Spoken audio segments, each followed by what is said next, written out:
one either. Smells familiar. Smells bad. Kind of a potent mix of sweaty socks and pain relief ointment.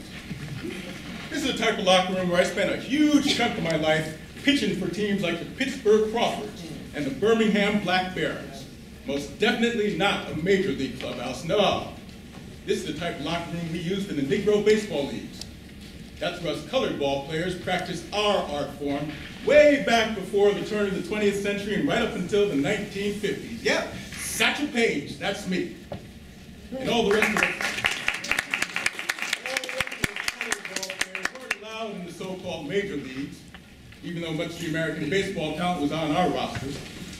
I played with some of the greatest players of the day, maybe the greatest ever.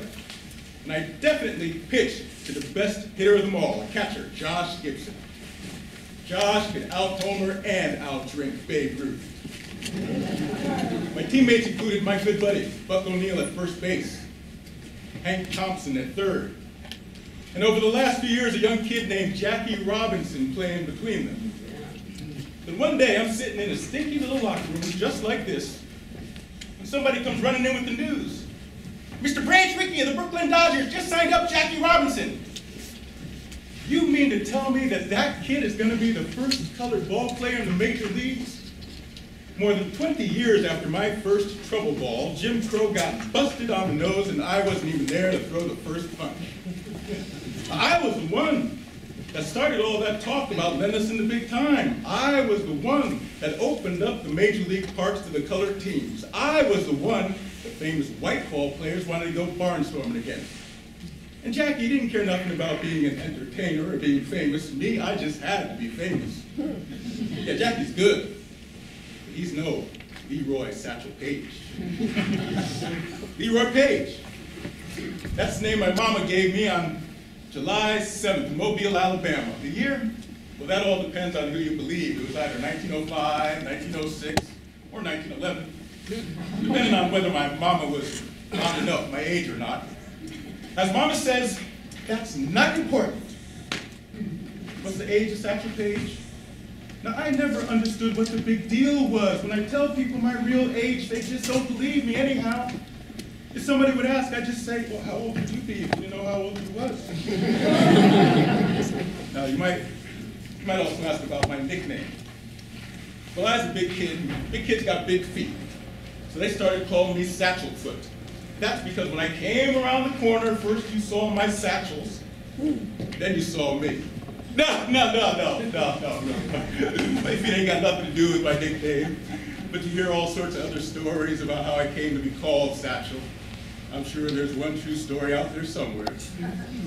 Now, my life, my baseball life, that started when I was about 13. I played some already, but that was the real start. Now, in this one game, we was getting beat pretty bad when somebody remembered that I threw pretty hard, and they sent me in to pitch. Well, I was already tall, but I only weighed about 100 pounds. I looked like 4 rubber bands glued together. The other team was laughing, but I could throw hard all right. And the first 2 batters crowded the plate, so I threw the ball right at them, hit both of them. Poof! Poof! After that, they all got scared because I was so fast and they thought I had no control. They all refused to bat, and we won the game by a forfeit. Of course, I did have control. I could always throw the ball right where I wanted to. It was a natural gift I had even as a little kid. One thing sure, I could throw. Always, I could throw. And we had gang fights there in Mobile. South side against north side, but not as vicious as today because we didn't use knives and guns, we used rocks. Our south side gang won a good share of those fights because I could always hit the side of somebody's head every time I threw. I used to steal things too, snatch them and run. One time I stole a rich guy's satchel right from under his arm. That's how I got my nickname. Another time I stole some rings from a jewelry store and ran. But the store guard, he had longer legs than me and he chased me down Commerce Street and caught up to me. I put the rings in my mouth and when he hit me, the rings flew out. The police sent me to reform school. If I'd have been 18, they'd have sent me to jail. So sometimes, not knowing your exact birth year has some benefits. What's reform school like? 5 a.m., line up, get breakfast, go to class, then go out in the fields. You cut timber, pull potatoes, pick cotton. That was sunrise to sundown. Then at night they locked you in, but it wasn't all bad. You put in a hard day's work, but you got a full stomach for it. And when you grow up as poor as me, even a place like that can be pretty warm and good. And only 2 kids to a bed, that was even better than home. But reform school was important for another reason. I got to play on the baseball team. We had a coach named Mr. Bird. Luckily for me, he was the baseball coach, and he told me I was going to be the pitcher. Well, by now, I was over 6 feet tall, and he told me to kick my front foot way up in the air so it looked like I was kicking the sun. So I started striking out everybody, and teams started noticing. When I got out of reform school, I started pitching for whatever team wanted me, and they all did. On my first overnight trip, I asked the bus driver to take us wherever we would stay. That's where you're staying, Satch. And he pointed to a field. We were treated like favorites, not ball players. It was the first time I realized that even baseball, the sport that I loved, the game that got me out of reform school, was just as segregated as an Alabama restaurant. When I was about 17, a fella came out of the stands and approached me. He asked if I threw that fast consistently. I said, no, sir, I do it all the time. He said, I want you to pitch for the Chattanooga Black Lookouts in the Negro Leagues.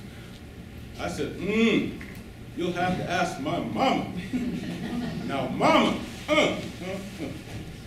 mama, she didn't like baseball, never saw me pitch, and couldn't understand why somebody would be paid to do it.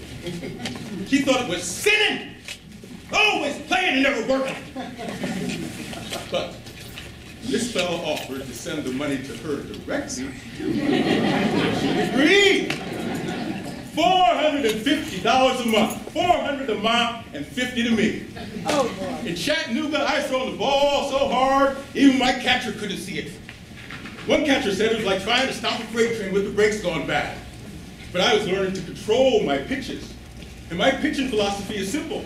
Just throw the ball where you want to. Home plate, don't move. So I sometimes use my jump ball, my trouble ball, my long ball.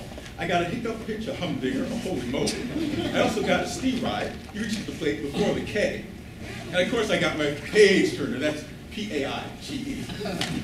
You should have seen me when I warmed up. Home plate was too big for me. So I sometimes use a small little matchbox or a piece of cigarette paper and put it in front of the catcher instead. I figure if I could throw over a small target like that, I sure would get it over a great big plate. One player said I could hit a mosquito flying over the corner of the plate. That's what he said, not me. Now sometimes I'd rile up the crowd just for fun. I'd stomp around the mound, kicking dirt. And when the boom would start, I'd holler, okay, someone's gonna have to pay for that. And I'd strike out the sign. Sometimes on only 9 pitches. A couple of times, I felt so good, I told all my outfielders and all my infielders to take off their gloves, sit down in the field, because I was going to mow down the batters all by myself, and I did. The best hitter of them all, the catcher, Josh Gibson. He respected my abilities and I respected his. We would purposely set up situations where we were one-on-one for the big prize. So one time I got this crazy idea. There's one man on base, and I was going to intentionally walk the next 2 batters and then pitch to old Josh with the bases loaded. Mano a mano, winner take all. Well, I walked the first batter on 4 pitches. By the time I threw the second ball to the next batter, everybody in the stadium knows what's happening. So I said, okay, Josh, now I'm going to throw you some fastballs. And Josh says, show me what you got. Before I wound up to throw the first pitch, I said, all right, now I'm going to throw you a taste at your waist. And boom, strike one. I got the ball back. I said, and now I'm going to throw you one a little better at your lettuce. And bam, strike two. Crowd standing on their feet and they're going crazy. I said, okay, Josh, I got you 0-2. And in this league, I'm supposed to knock you down. But I'm not going to throw smoke at your yoke. I'm going to throw a pea at your knee. And boom, strike three. Headlines the next day said, Satch fans Josh Gibson with 3 on base. Didn't even say he won the game. That's what people came to see. It wasn't a game that beat up our bodies. It was a traveling and hard living that took a toll. Once we were on the road, there weren't many hotels that would allow colored folks to register. So we stayed in second-class lodges and ate at third-class restaurants, if they even let us in. If not, a porter would sneak food to us through a back entrance. Through it all, we often earned less than $100 a game for the whole team. Negro baseball truly mirrored America at the time. We was the best in the world, but we was treated like the worst. But we all knew we had to hold our tongues. Nights could be downright scary in some cities, and God bless the man who might get caught looking at a white woman. Lynching and burning, they're still common in the 30s and 40s. Some of these places, crowds formed to watch the spectacle, and they brought their little kids along to see, as if it was some sort of theater production. People that did these things, they posed for pictures with the dead bodies and then sent them out as postcards. Baseball allowed me to hide my anger inside me. But I had some other diversions. Now sometimes I hear, hey Satch, we see that you leave a ticket at the box office for your wife, but every day a different woman picks it up. Now, some of the stories about my womanizing may not even be true, or else I just forgot stuff ever happened. But eventually my high living started to catch up with me. By this time I was 35 or something, but not important. But one night I woke up with more pain in my arm than any man should have to endure. To ease the strain on my arm, I threw only junk balls. I pitched from every angle. I threw overhand, crossfire, underhand. The hitters kept waiting for me to uncork my fastball, but I couldn't and wouldn't throw it. Now finally, in the 7th inning, the coach orders me to uncork my fastball. Oh! Oh! What do you mean I'll never pitch again? Doc, this is what I do. My arm is my life. Well, my arm is gone, shot dead. I thought some of the owners would be willing to pay me to be on their teams, to manage or help attract the crowd into the grandstand, but now nobody wants me around anymore. The word's gotten around that I can't even throw. I really thought they'd be glad to have Satch around, ready to entertain. Now, it tore at me daily that I wasn't allowed in the major leagues, but that's the rules we all have to face. It's a much more deeper hurt. Somewhere back behind your heart, wrapped around your soul, when your dignity as a man is at stake. And now this injury, that's like a double hurt. And now my own sport has turned its back on me. Now, when you've been at the top and hit the bottom, it's a mighty long fall. Only one ball club owner was even willing to talk to me after my arm was dead, Mr. J.L. Wilkinson of the Monarchs. Now, Mr. Wilkinson, he's a heck of a guy. He made sure we was always working, even when most of the country wasn't. Well, I can't lie to a man like that. I says, hey, Mr. Wilkinson, my arm's just not good anymore. He's willing to give me a chance with a bunch of washed up monarchs, and he says he can use me as a gate attraction under the name Satchel Paige All-Star. So now I have me a piece of work. I'd been dead, but now I was alive again. But I didn't do no throwing at all, not even a couple of feet. And I was so disgusted, I didn't even play catch with the boys, because nobody was going to see a shadow of the old Satch. And one hot day, we're playing an exhibition game. I'm standing in the first base coaching box when the ball comes rolling toward me from the bullpen, and I'm thinking I picked it up, throw it back. About 2 minutes later, my brain says, how'd that ball get back in the bullpen? I throwed it, I answered. Maybe your arm is back, my brain says. Maybe it is, I reply. So I walk down to the bullpen and starts to warm up. All my teammates, they stop playing and come over to watch. It's coming around, they said, like they seen a miracle. 3 days later, Mr. Wilkinson puts me in for 2 innings. I strikes out all 6 batters. That was like my second childhood. After pitching nonstop for 20 years, there's resting for 7 months that allowed my arm to heal. Well, as you can imagine, my comeback sparked a lot of interest, and not just with colored folks. Major leaguers saw a great opportunity to make some extra cash during the Depression years by conducting barnstorming tours, pitting colored players against white. Oh, we were only too happy to oblige. If we couldn't play in the major leagues, the next best thing was for us to play against their players and win. Out of 400 or so barnstorming games, Negro Leaguers won 300. I was beginning to understand why they might not want us in their league after all. Now, I liked playing against the Negro League teams, but I loved barnstorming. Major leaguers, they were just trying to make a payday. But colored players, we had something real to prove, that we were as good, that we were better than the players in a league that wouldn't allow us in. Dizzy Dean, the great St. Louis pitcher, he said that his fastball looked like a slow ball compared to the bullets I was throwing. He said that Satchel Paige is the best pitcher I ever seen, and I've been looking in the mirror my whole life. Along with Dizzy, some of the best white ball players in the country did these barnstorming tours. Stan Musial, Jimmy Fox, and the great Joe DiMaggio. They all learned we weren't some minor league. We were their equals, including in this sport. Now, somebody once said to Buck O'Neill, now it's a shame that Paige never got the chance to pitch to the best hitters every day. Oh, Buck, he looks this fellow right in the eye and says, who says he didn't? Yeah, that's right, Buck. Best hitter, though, was my friend and competitor, Josh Gibson. Josh was built like the boxer Joe Louis. And they could hit like him too, only with a bat.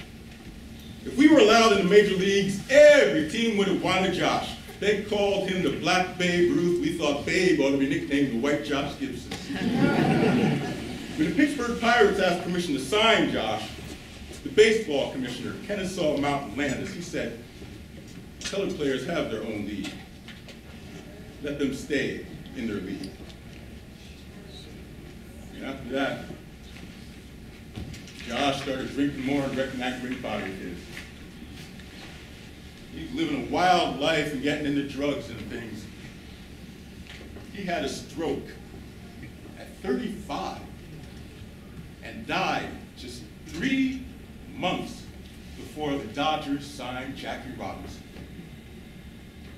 To me, Josh was a Superman. I thought nothing could ever beat him. But I believe what killed him more than anything was that he never got the chance to play in the major leagues. So around this time, I started saying to myself, hey, Satchel, don't you go looking at the big leagues no more. They ain't for you. But guess what? Mr. Bill Beck of the Cleveland Indians, he calls me one day and says, Satchel, I'm in the middle of a pennant race and I need pitching. So suddenly, I was the oldest rookie in the history of the major leagues. That's right. Satchel Paige, the first colored pitcher in the American leagues. I made my major league debut in front of the largest baseball crowd ever, over 78,000 fans. Old Satch can still pack the stands, and I aim to give all 78,000 a reason to cheer, just like I always did. The pitcher's mound is still 60 feet, 6 inches from home plate, but of course this ain't just another game. Satchel Satchel Paige is pitching on the big stage. I waited a long time for this. I won my first game and ended the season with 6 wins and only 1 loss and helped the Indians make the World Series. They tried to name me Rookie of the Year that first year. I declined that offer. But after 5 years in the majors, I retired to go back to my barnstorming ways. That is all except for 1 game with the Kansas City Athletics in 1965. Well, by this time I was 60-something. Well, maybe that is important because I retired 9 of the 10 batters I faced that day. I think I was just proving that we don't stop playing because we get old. We get old because we stop playing. And some of you will recognize this room. If you've been to Cooperstown, New York, there's a lot of important folks on the walls here. When Ted Williams was inducted in 1966, he called for the Negro Leaguers to be put into the hall. Now that kind of endorsement got the attention of the selection committee. And out of hundreds of names, 4 of us were selected for possible future induction. But, as always, there was still another hurdle for Satch to clear. It seems my single appearance with Kansas City the year before, that forced a delay in my induction until 1971 because I was considered an active player even though I was almost 100 years old. But this gave the major leagues plenty of time to properly prepare for me, and they needed it because the original plan was for Satch to go in the back door into a special wing for Negro Leaguers. Man! They just didn't want to make it easy for old Satch. Seems like every time I get to the top, there's another reason to keep me down. Baseball wanted to take me from being a second-class citizen and turn me into a second-class immoral. But the commissioner, he made the right decision when he put my bust in the same room with baseball greats. Ruth, Matheson, DiMaggio, and of course, Jackie Robinson. I was finally inducted on February 9th, 1971. Now that's Jackie's bust over there. A lot of people bring their kids to see him. I don't mind. He was a hero. He was what you call a good role model. I never ran for that office. You know, Buck O'Neill used to say that people don't realize that we got the ball rolling on integration in our whole society, not just baseball. There was this one time when Booker and I were in Charleston, South Carolina, deep in the heart of Dixie. I grabbed Buck and took him over to Drum Island. That's where they used to auction off the slaves. Thousands and thousands of our ancestors brought over here from Africa in chains, herded like animals and sold like dry goods. There's a little plaque there, of course, saying what had happened. We stood there for a good long while, not saying a word. And finally I says, you know what, Buck? He says, what, Satch? He says, I says, it seems like I've been here before. He says, me too. I can see now they made no mistake in signing Robinson. He was able to go through hell and hold his tongue. I'd have been a disaster at that. Yeah, they made no mistake in signing Jackie. He took the pressure and the abuse. He took the next steps on the journey we all started. What it all comes down to is that we did what we loved to do and what we was good at. We paved the way for generations of proud black men to play in the major leagues without even a second glance. How about that, Josh? Jackie's the first guy in, and I was the oldest. It's not that important. What is important is that we got in it all. You know, outside the Hall of Fame building, there's this big old statue of me in the middle of my pitching motion. If you look at it closely, you just might see me decide to do one last triple windup. I'd be kicking my leg way up in the air and saying, look out, Josh, here it comes. And I'd uncork one final pitch from Satchel Paige.